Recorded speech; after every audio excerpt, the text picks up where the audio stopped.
This is Newstalk ZB Breaking News. Morning, if you're just joining us. The breaking news, if you are just waking up this morning, the Queen has died peacefully at Balmoral Castle, aged 96. We had a hunch when the Buckingham Palace put out the very unusual move of putting out a statement that doctors were concerned for her health, which was an unusual thing to do. And at this point, the immediate family began rushing to arrive at Balmoral Castle. Charles and Camilla were first there. They were already in Scotland. Prince Andrew, Princess Anne, William, Prince Edward, Harry, they all followed. The hold-up was Harry. He was coming separately. They were just waiting for him. And there was some clues as to just how grave it was.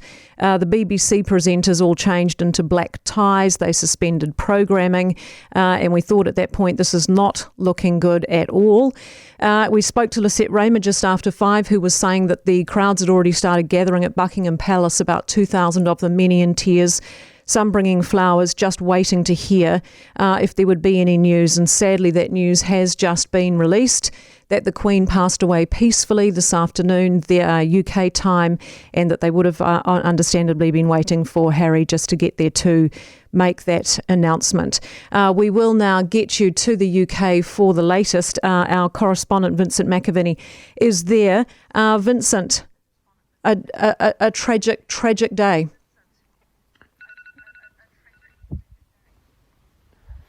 Yes, that's right. At exactly 6:30 p.m, a statement went out from the royal family that the Queen died peacefully at Balmoral this afternoon.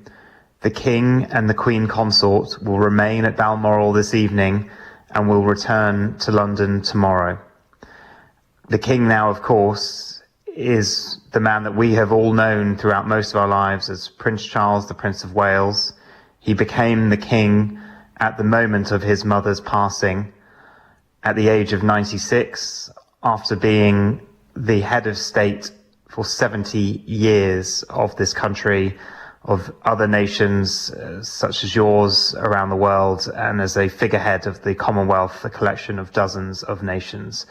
The Queen, in her final duties that we saw earlier this week on Tuesday, met her 15th and final sister, Liz Truss. We got first wind that this had happened earlier on today when, during an announcement in the Commons, Liz Truss was passed a note to tell her that the Queen was under doctor's observations, and we saw her responding in real time to that. In the hours since, as you mentioned, senior members of the royal family have been making their way to Balmoral, and that really gave us a sense of how serious an incident this is. And how grave her situation was. She had slowed down in recent months. We were told she had mobility issues. She had started using a walking stick and, for some visits, a small golf cart. And we saw her in that final picture now with Prime Minister Liz Truss on today. She looked very frail. She looked as though she had lost some weight, and she was using a cane to support herself. But she has died peacefully in Balmoral, a place that she loved, that held a special place in her heart and in her family, a place where she said that she could go to escape the pressures of the role of the head of state, of the Queen, of the Crown, a place where her and her family could enjoy a peace that they couldn't enjoy in other places. And so she has now spent her final days in the place that she loved.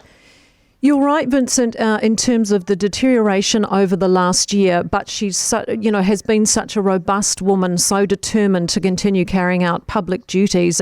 Being the longest serving monarch, of course, she took the role, as we know, incredibly seriously. But even being able to meet with Liz Truss, the new UK Prime Minister, we saw the pictures of her, we saw the bruises on her hand, and of course she was stooped and she was using a stick. But other than that, she actually didn't look in too bad health. There must have been something that, there must have been a rapid decline post that meeting.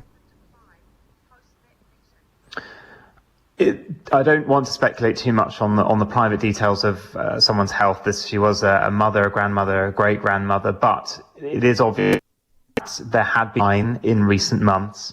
There was a big trip planned to Ireland for the centenary of Northern Ireland, in which she cancelled the night, and she spent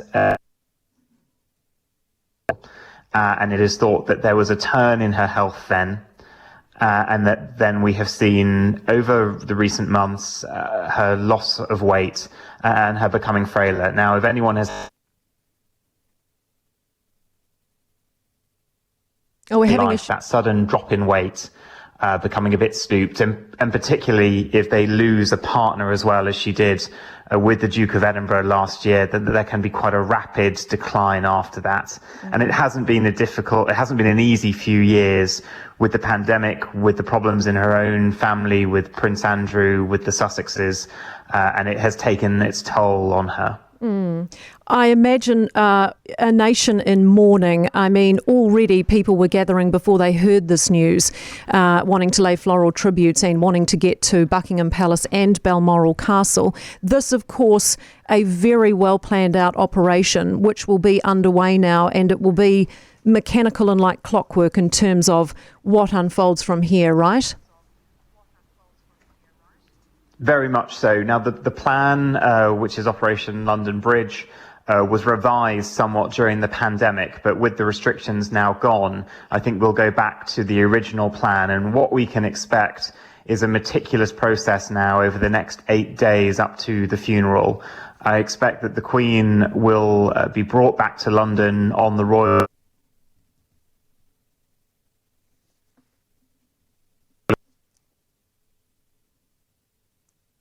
Unfortunately, having difficulty with our connection with Vincent. The Prime Minister here, Jacinda Ardern, has just put out a release saying she expressed New Zealanders' deep sadness at the passing of Queen Elizabeth, describing Her Majesty as a monarch with an unwavering sense of duty. I know that I speak for people across New Zealand in offering our deepest sympathy to members of the royal family at the passing of the Queen. To us, she was a much admired and respected monarch. To them, she was a mother and grandmother. The Queen was a much loved and admired monarch whose record reign of 70 years is an absolute testament to her and her commitment to us all. She was extraordinary. This from Prime Minister Jacinda Ardern, literally just released. And the UK Prime Minister, we understand, is going to be holding a press conference at 7:30. We'll take a quick break. More on this for you shortly.